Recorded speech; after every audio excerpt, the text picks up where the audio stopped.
That night, I entered my husband's flight confirmation code and saw his name seated next to an unfamiliar woman on a route that never went where he claimed.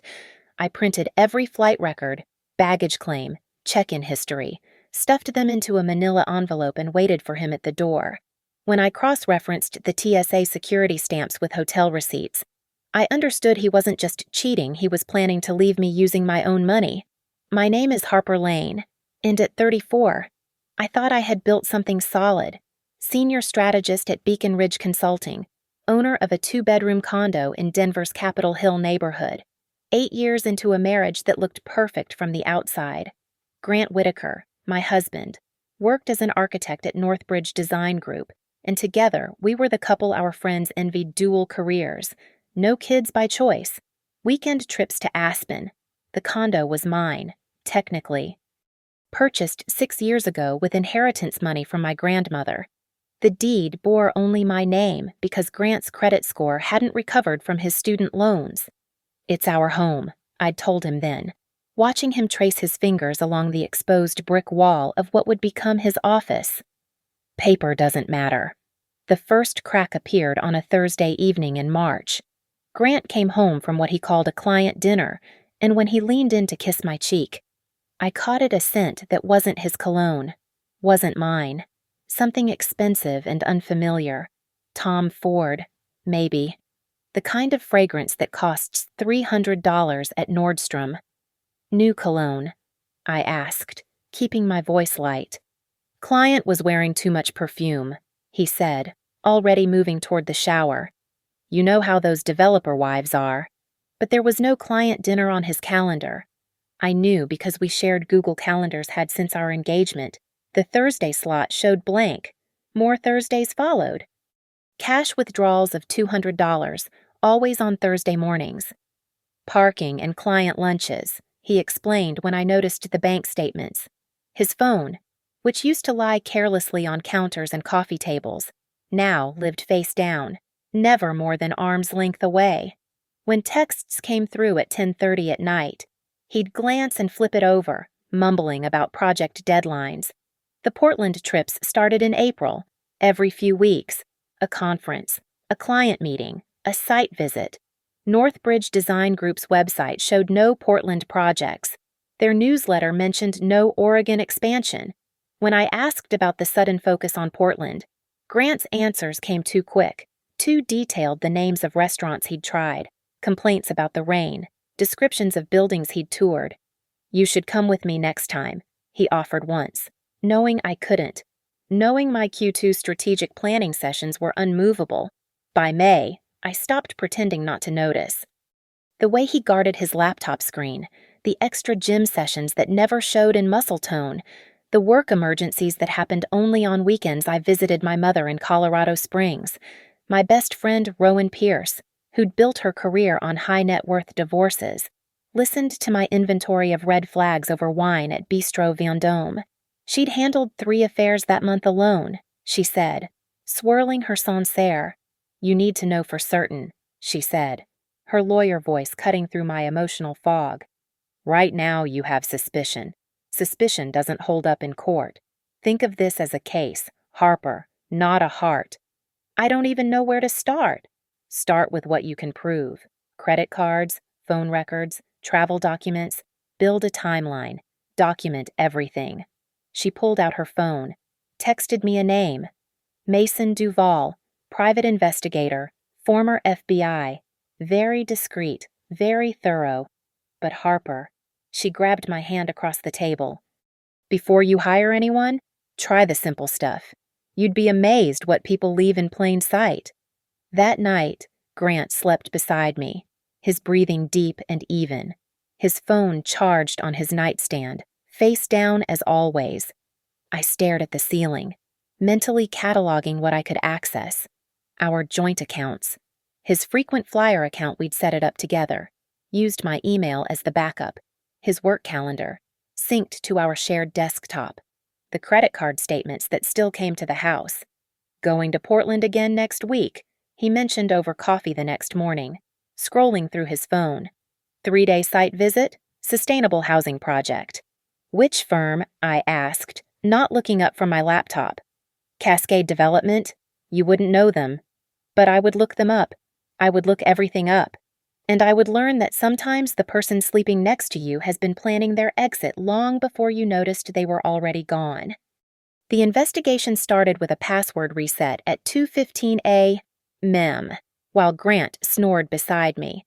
His frequent flyer account used our shared email for recovery, a detail he'd forgotten from when I'd helped him set it up 3 years ago.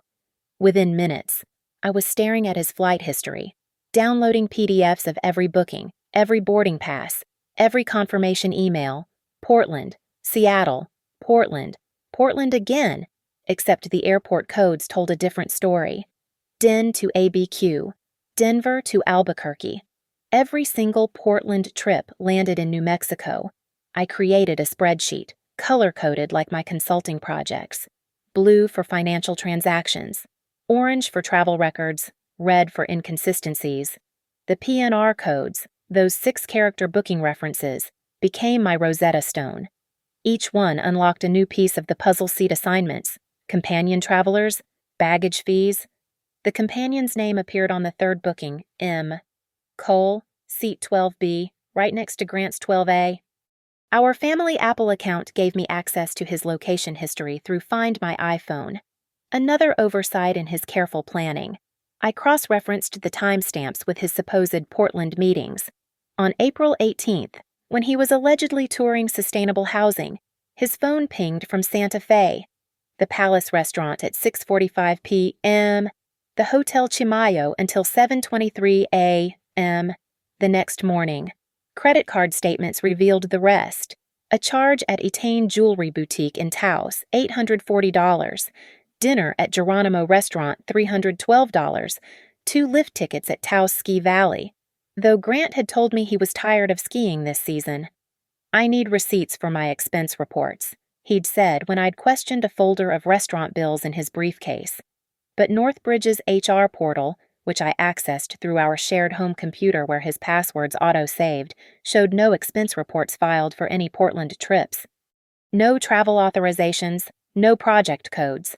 Mason Duval answered his phone on the second ring when I called the next Tuesday morning from my office. Rowan Pierce referred me, I said. I can meet you today at 1, he replied, recognizing the urgency in my voice. His office occupied a nondescript suite in a Lodo building. Former FBI, Rowan had said, and it showed clean desk, minimal decoration, the kind of careful presence that noticed everything while revealing nothing. I need documentation, I told him, sliding across my color-coded spreadsheet. Photos with XIF data intact, geotagged, time-stamped. I know where he's going and when. Next trip is this Thursday through Monday. Mason studied my research, nodding slowly. You've done most of the work already.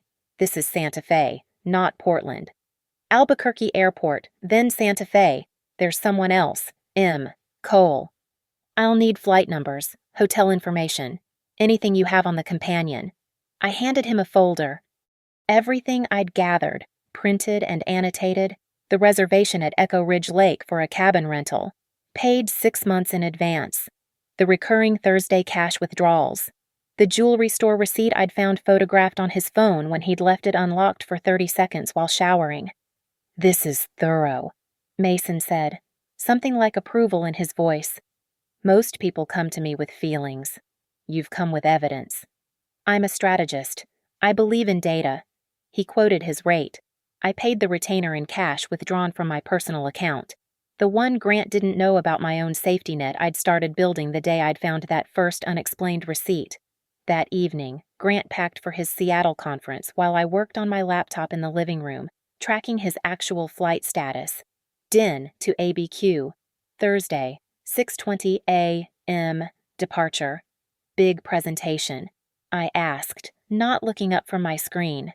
Huge. The Cascade people are very particular.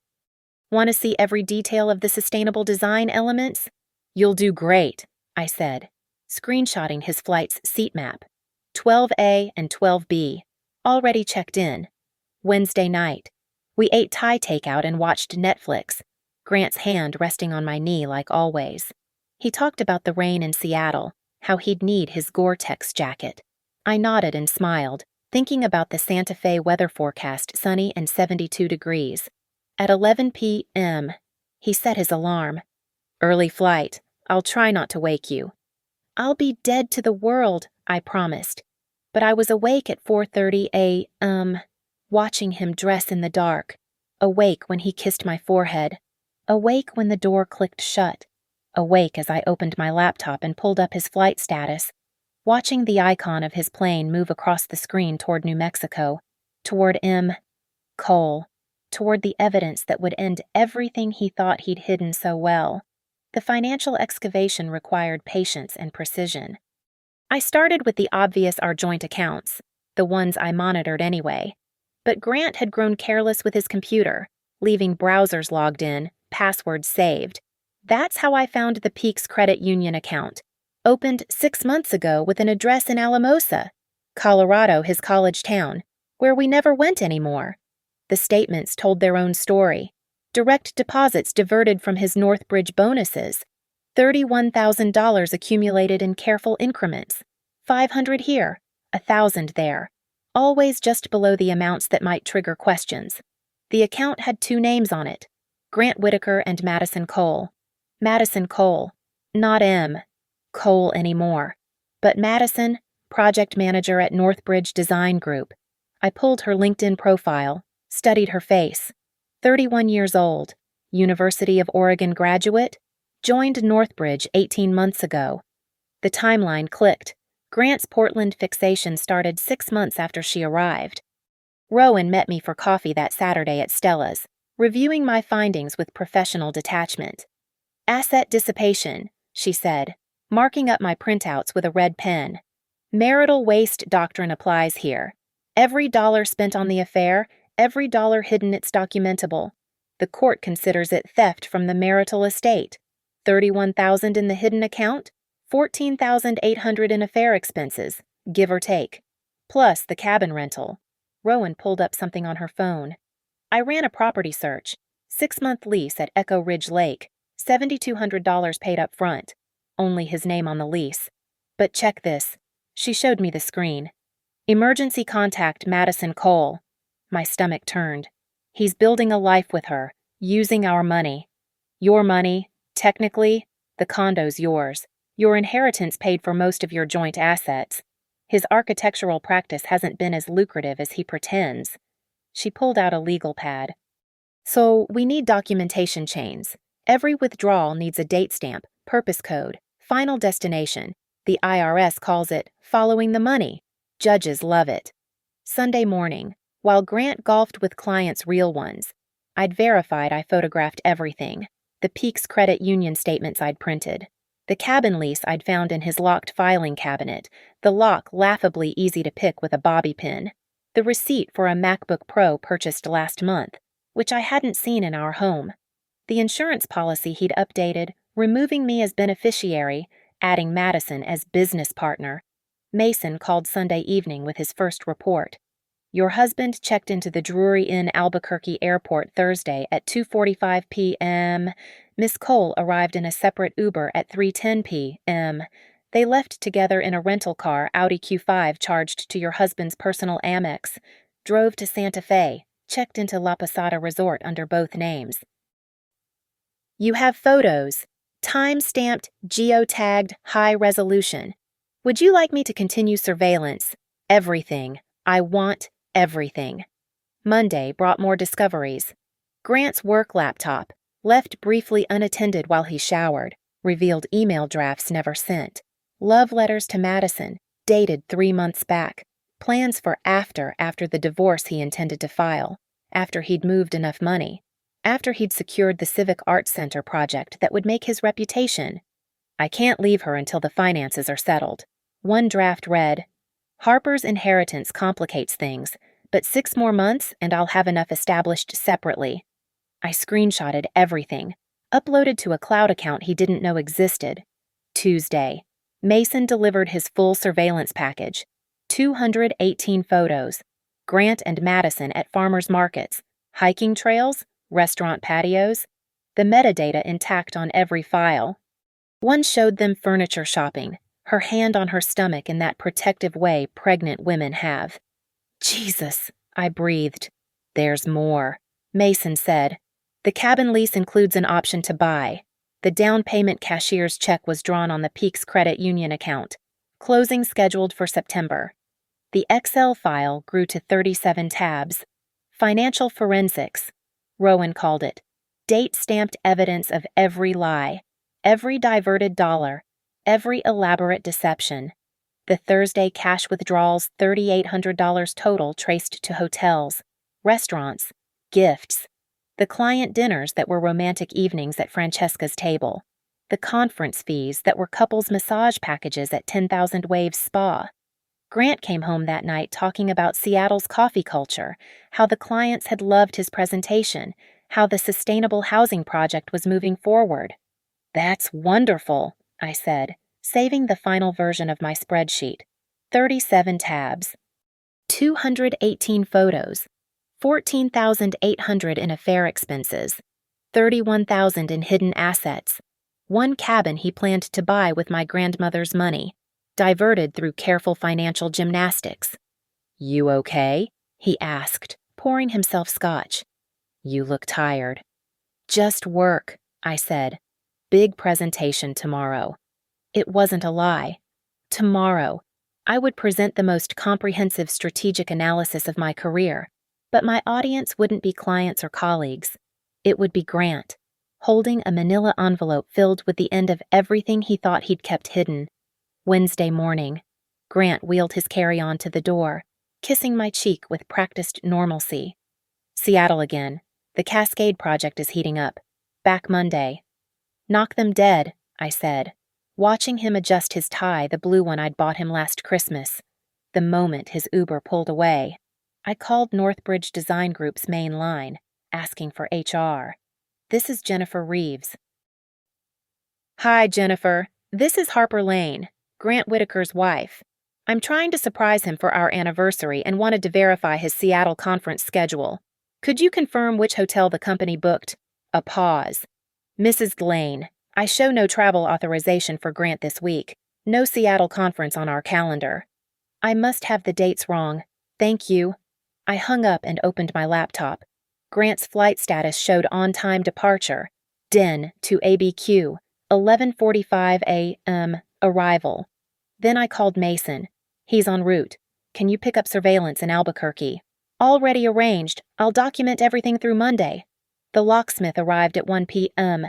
As scheduled.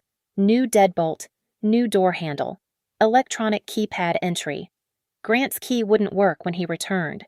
His access code to the building's garage, I called management, had it deactivated, citing security concerns. The building manager, sympathetic after I explained the situation in vague terms, updated the resident list immediately. Rowan came by at 3 p.m. with the legal documents. Petition for dissolution of marriage, filed this morning, she said, laying papers on my dining table. Temporary restraining order on asset transfers. Notice of automatic temporary injunction. He can't touch the joint accounts. Can't sell property. Can't change beneficiaries. How fast will he be served? Process server will meet him at your door Monday evening. You wanted theatrical. This is theatrical. I spent Thursday organizing evidence into a manila envelope. Not just any envelope, a heavy, legal-sized one that commanded attention. Inside, I created sections with labeled tabs, flight records, every booking confirmation, seat assignment, boarding pass. Grant's seats consistently next to Madison Cole. The Albuquerque airport stamps when he claimed to be in Portland and Seattle. Financial evidence. The Peaks Credit Union statements. The cabin lease with Madison as emergency contact. The $31,000 systematically diverted.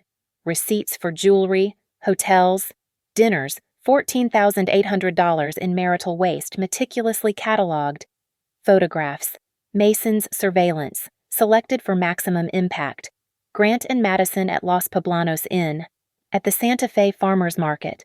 Her hand on her stomach, his arm around her waist. Each photo labeled with date, time, GPS coordinates, employment verification. Jennifer from HR's email confirming no Seattle travel.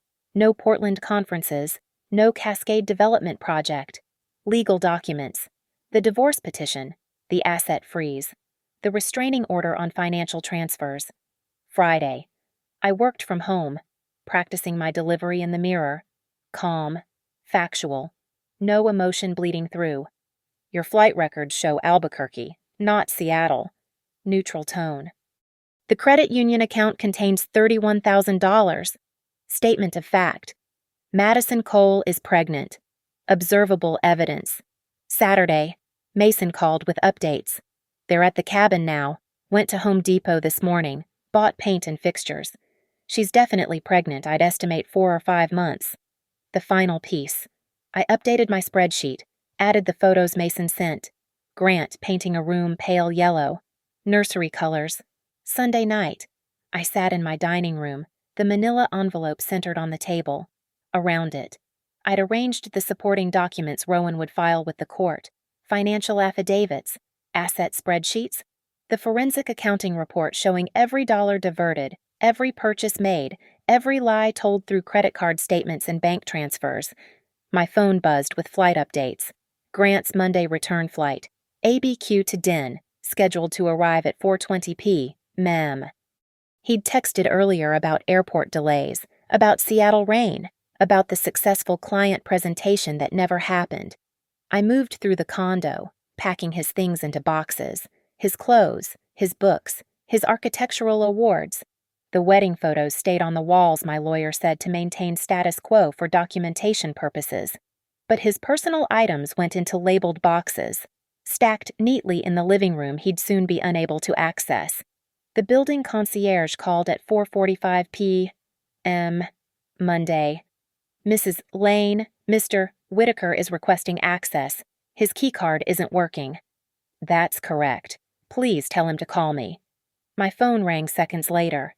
Harper, what's going on? My key doesn't work. I know. I'm standing outside. Let me in.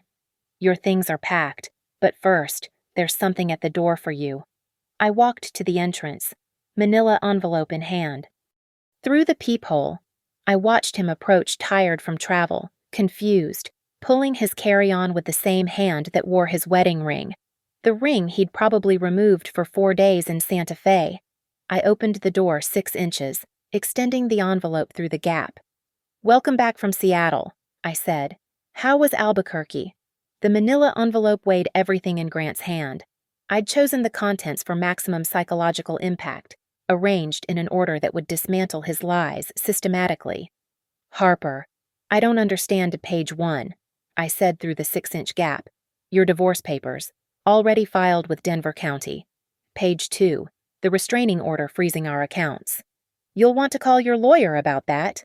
His fingers fumbled with the documents, color draining from his face as he flipped through the first section. Page 5, I continued, my voice steady as a metronome. Flight confirmation for Grant Whitaker and Madison Cole. Seats 12A and 12B.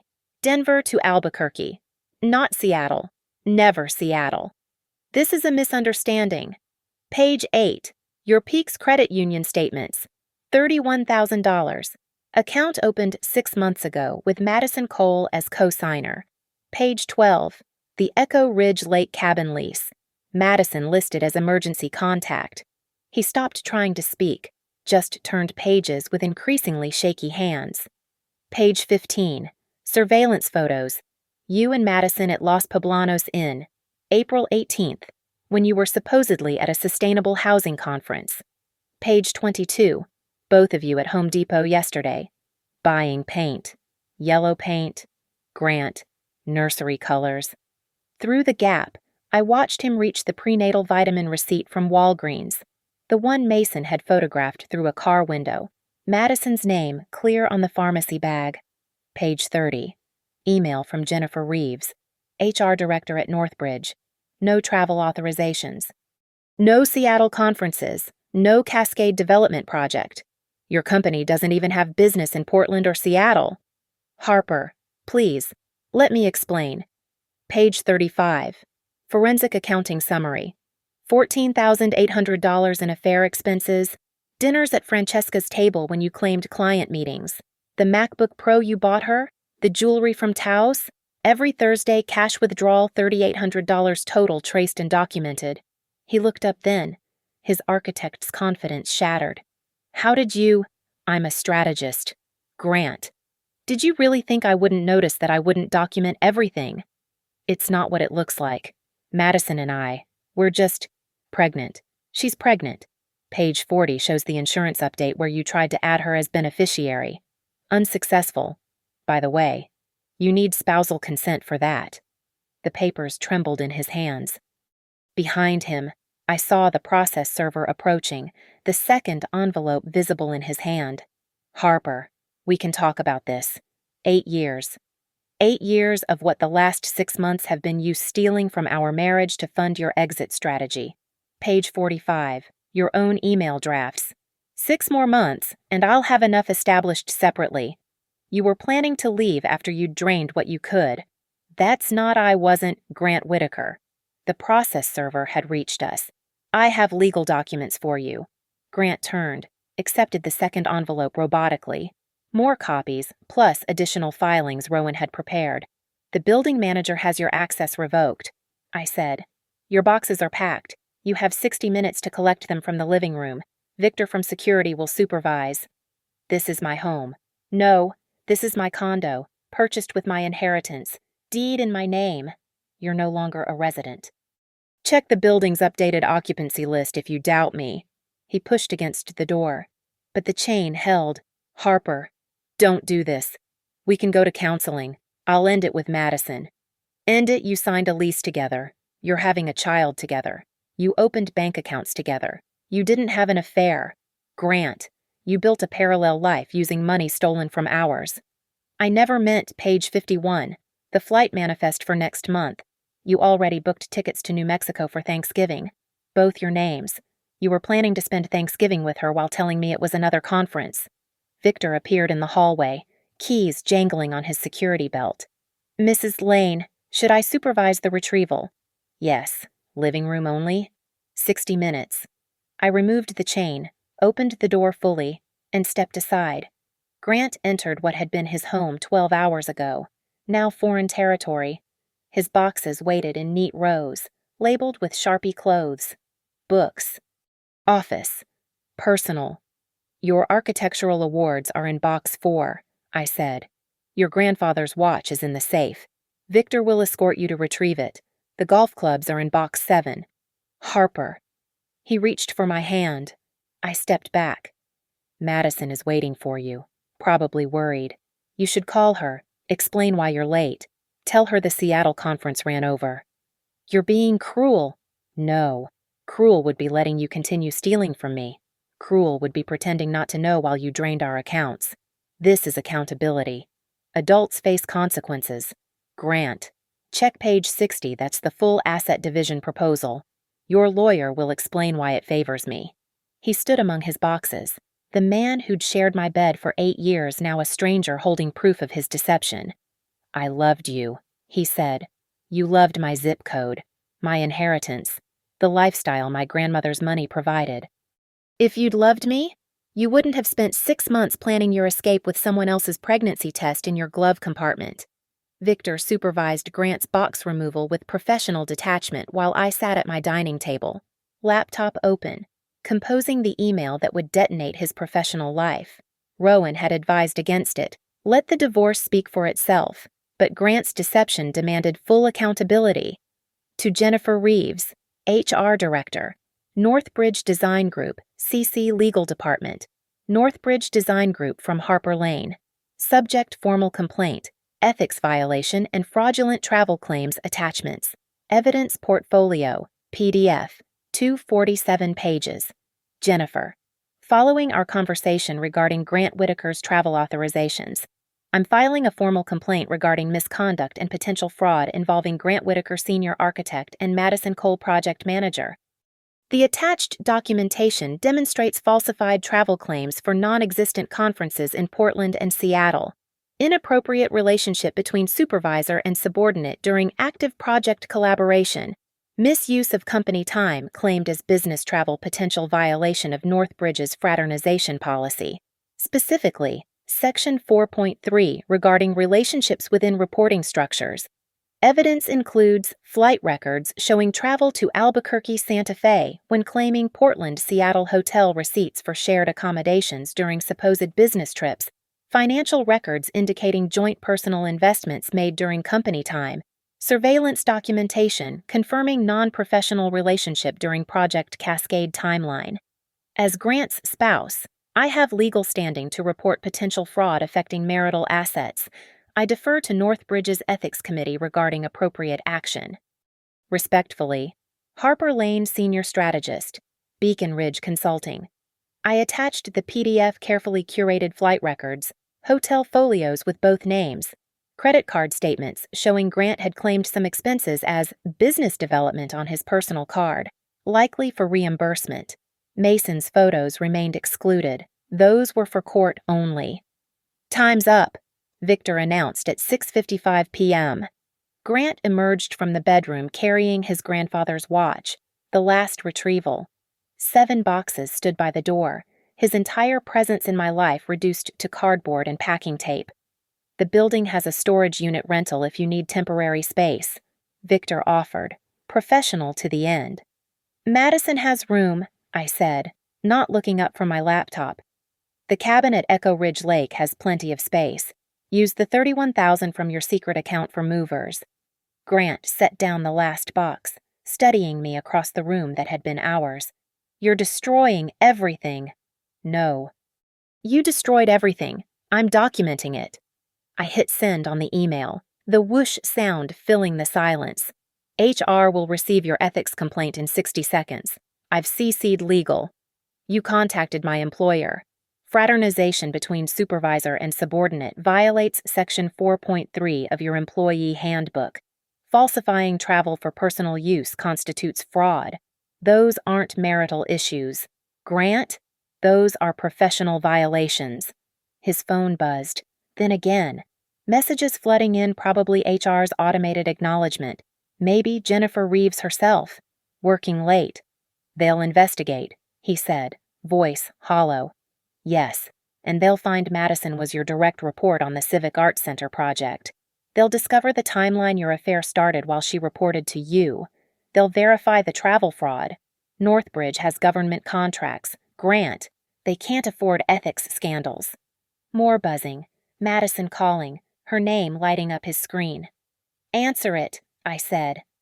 Tell her why you're late. Tell her about the investigation that's about to scrutinize every interaction you've had at work. Tell her about the $31,000 that's now frozen by court order. He declined the call, shoved the phone in his pocket. This is vindictive. This is transparency. Every transaction documented, every flight recorded, every lie cataloged with dates and receipts. Page 78 of your packet, that's the timeline Rowan prepared for court. 6 months of deception mapped to the day. Victor began loading boxes onto the building's cargo cart. Grant watched his possessions disappear into the hallway, then turned back to me. What do you want, Harper? What will it take? The condo stays mine, it always was. The joint accounts get divided after you repay the $14,800 in affair expenses and the $31,000 you tried to hide. No alimony. Either direction. Clean break.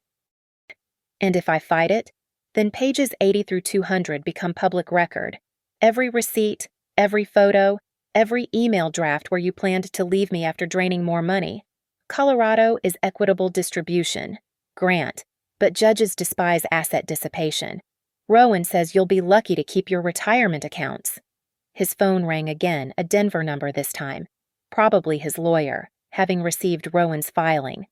The settlement conference is scheduled for Thursday at 9 a.m., I said. Bring your lawyer. Bring your checkbook. Bring Madison if you want. She should understand what she's getting. Victor returned for the last boxes. Grant stood in the doorway, neither in nor out. A man caught between the life he'd destroyed and the one he'd tried to build on stolen foundations. For what it's worth, he said, I did love you. Once. Not enough to tell the truth. Not enough to leave with honor. Not enough to avoid stealing $31,000 for your exit plan. I'm not a monster, Harper. No, you're just a man who thought he was smarter than he was, who confused my trust with blindness, who forgot that I investigate complex systems for a living. The door closed with electronic finality, the new lock engaging with a satisfied click. Through the peephole, I watched Grant stand in the hallway, surrounded by boxes, his phone ringing incessantly. Madison, HR, his lawyer, the consequences of 6 months of deception calling all at once. Inside my condo, mine alone now, I opened a bottle of wine, the good Barolo we'd been saving for our anniversary. I raised the glass to the empty room, to the wall where our wedding photos would come down tomorrow, to the manila envelope that had held 6 months of evidence and 8 years of lies. The investigation was complete. The trap had been sprung. Now came the legal machinery of dissolution, grinding forward with the weight of documentation behind it. Tuesday morning brought confirmation of the professional devastation. Jennifer Reeves called my cell at 8:45 a.m. Mrs. Lane, I wanted to inform you that we've placed both employees on administrative leave pending investigation. The evidence you provided is comprehensive. I documented what I found. The travel fraud alone requires forensic accounting review. The fraternization violation is clear-cut, Ms. Cole reported directly to Mr. Whitaker during the Civic Arts Center project. That's immediate grounds for disciplinary action. By noon, Grant's unraveling accelerated. Rowan forwarded me his lawyer's settlement offer, desperate and revealing. He'd agree to everything if I'd withdraw the HR complaint. Tell him no, I said. Professional consequences aren't negotiable. Wednesday, Mason called with intelligence from his network. Northbridge terminated Madison Cole this morning. Fraternization policy violation, no severance. Your husband's still on leave pending the fraud investigation. And the Civic Arts Center project, reassigned to another architect. 18 months of work, gone. That afternoon, I received a text from an unknown number. Madison. We need to talk. Meet me at Stella's, 3 p.m. I arrived at 3:15, making her wait. She sat in the corner booth, pregnancy visible despite the loose sweater, eyes red-rimmed, 31 years old, carrying my husband's child, her career destroyed by their combined stupidity. You ruined everything, she said as I sat down. I documented everything. You two ruined it. I lost my job, my health insurance. I'm 5 months pregnant. Grant has $31,000 in your joint account. Oh, wait, that's frozen by court order. I pulled out my phone, showed her a photo from Mason's surveillance. This is you two buying nursery furniture Saturday. With my money. We're in love. You're in New Mexico on weekends. I'm curious, did you know he was lying to me about Portland, or did he lie to you too? Her silence was answer enough. Let me guess, I continued. He said the marriage was over, that we were separated in all but name, that he was waiting for the right time to file. He said you were emotionally absent, married to your work, while spending my inheritance on your cabin. Interesting narrative. She leaned forward, desperation cracking through. I'm having his baby. Doesn't that matter? To him, we'll see. He just lost the Civic Arts Center project. Probably facing demotion. Definitely salary reduction. The fraud investigation could result in termination. Industry blacklisting. How's his architecture career going to support you and a baby? He said he was getting a promotion, based on the Civic Arts Center project, which he no longer has. I opened my laptop, pulled up the spreadsheet. Would you like to see the financial analysis after the settlement, asset clawback, and legal fees? Grant will be left with approximately $40,000 in retirement funds he can't touch for 20 years, and whatever Northbridge doesn't garnish from his final paychecks. Her hand went to her stomach, protective instinct kicking in. I'm not the villain here, Madison. I'm the woman who discovered my husband had been stealing from our marriage to fund a new life with his pregnant subordinate. Every consequence flowing from that is on you too. What am I supposed to do?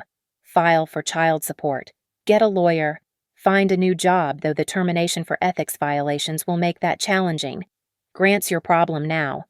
Thursday morning, 9 a.m. sharp. We convened at the mediator's office. Grant looked haggard, his lawyer stern. Rowan had prepared 3 boxes of evidence, though we'd likely need none of it. My client agrees to all terms, Grant's lawyer began, contingent on withdrawal of the employer complaint. No, Rowan said simply. The complaint stands. It documents fraud affecting marital assets. Withdrawing it could constitute obstruction. The mediator reviewed our evidence, focusing on the flight records. Mr. Whitaker, these documents show clear pattern deception. Flights booked to Albuquerque while claiming Portland business travel. Same dates, different destinations. Can you explain? Personal matters. Grant mumbled. Personal matters funded with marital assets, conducted during supposed business travel, resulting in hidden accounts and asset dissipation. The mediator turned to page after page. The forensic accounting is thorough. $14,800 in direct affair expenses, $31,000 in the hidden account, $7,200 for the cabin lease, $53,000 total, Rowan added. We're seeking full reimbursement plus the condo remaining Mrs. Lane's sole property, as it was purchased entirely with her inheritance. Grant's lawyer whispered urgently in his ear. Finally, we accept. Full reimbursement. The condo remains Mrs. Lane's. No alimony claims, either direction. And Mr. Whitaker acknowledges the accuracy of these flight records, the mediator asked, holding up the manila envelope's contents. These bookings, reservations, and receipts are authentic. Grant's hand shook as he signed the acknowledgement, each initial next to a flight number, each signature confirming his deception. DIN to ABQ, not C. April 18th, May 9th, June 14th, all validated under penalty of perjury. The professional investigation proceeds independently, Rowan noted. Mrs. Lane has no control over Northbridge's ethics review. By 11 a.m., it was over. 8 years dissolved into signatures and filed documents.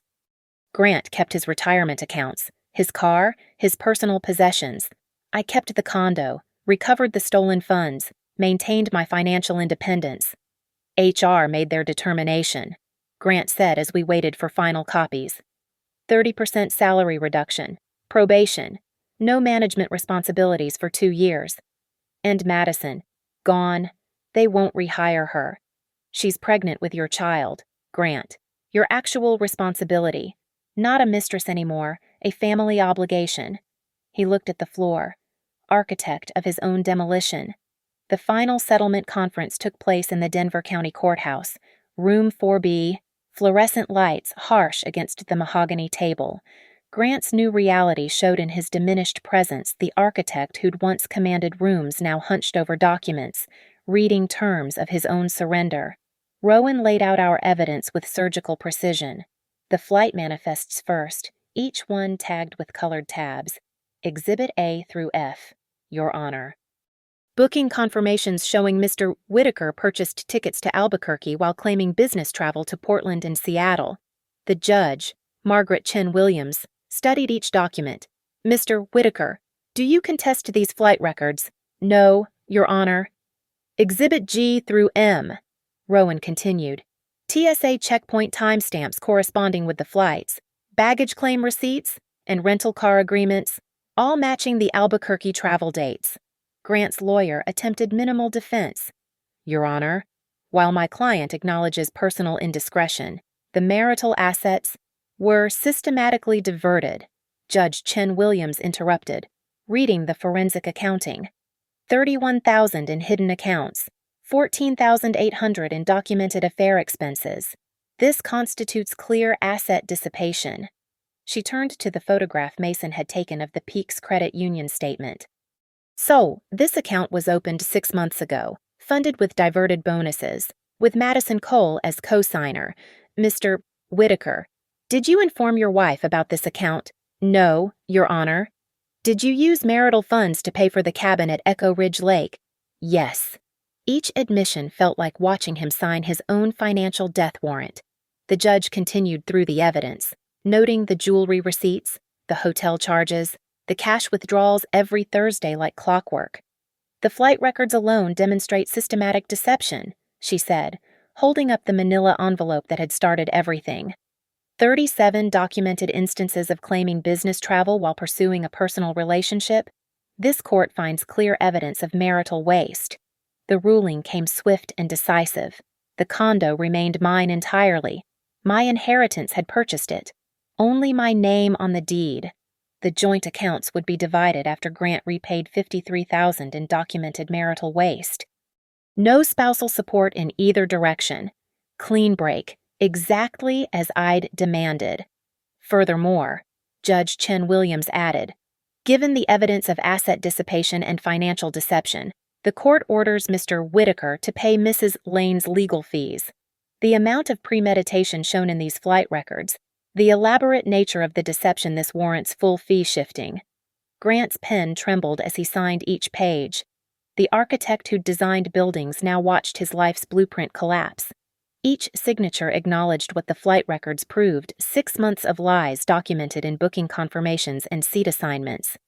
Mrs. Lane, the judge said as we concluded, your documentation is some of the most thorough I've seen. Flight records, TSA timestamps, financial forensics irrefutable evidence chain. I'm a strategist, Your Honor. I believe in data. Outside the courthouse, Grant waited by the elevators. A final attempt at something. Closure forgiveness. Harper, I need to ask, how did you get into my frequent flyer account? You used our shared email for password recovery? 3 years ago, when I helped you set it up. You forgot. He absorbed this, the small oversight that had unraveled everything. The baby's due in November? I know. Mason documented Madison's prenatal appointments. I'm going to marry her. With what ring? Grant. The one you bought at Etain in Taos, I have that receipt too. The elevator arrived.